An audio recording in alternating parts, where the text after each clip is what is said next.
Hey guys, welcome to my kitchen. Today I'm going to show you a quick tip on how to make breadcrumb. Have you ever needed breadcrumb for a recipe and ran out? Well, I'm going to show you exactly how to make breadcrumb. All you need is bread, white or wheat. All you have to do is toast it or either bake it. Before we go any further, hit the bell so you'll be notified when I upload new videos. So all you have to do is just break the toast up into pieces and put it into the food processor. After you blend it up in the food processor, it may be a little moist. So the quickest way to dry it up is put it in the oven for about maybe 10 minutes on 300 degrees.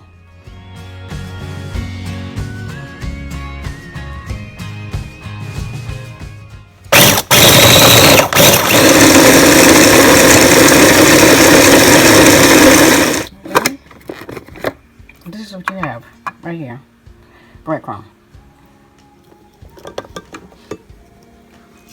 And all you do is just put it in a baking dish or a tray. And this is sort of like, what do they call it? Panko breadcrumb. And you can season it up any way you want to season it up. You know, you can put garlic powder or anything inside if you want, or salt and pepper.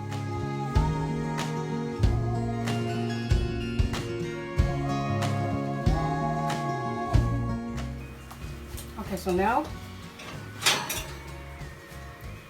it's ready. Now, how you can tell your breadcrumb is ready is the sound it makes.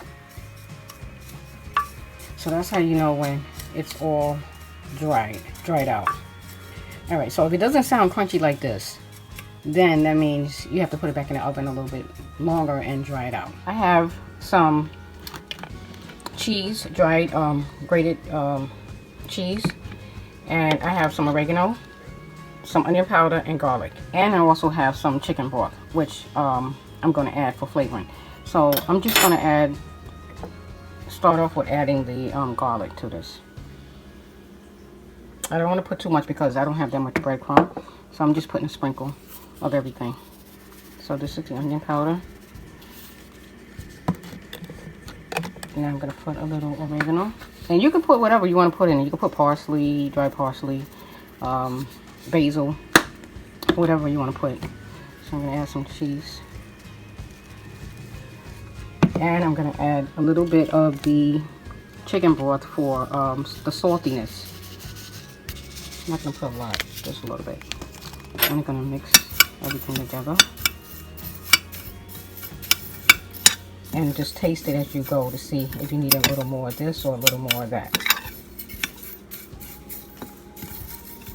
Okay, so now I'm just gonna see what it tastes like.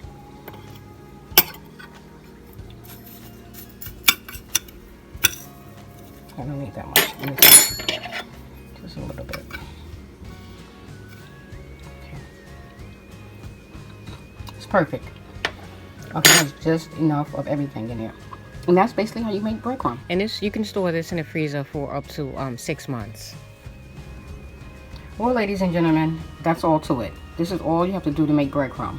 I'd like to thank you for taking the time out to watch this video. Please like, share, and leave a comment on my videos to let me know how you make breadcrumb, if you do make breadcrumb.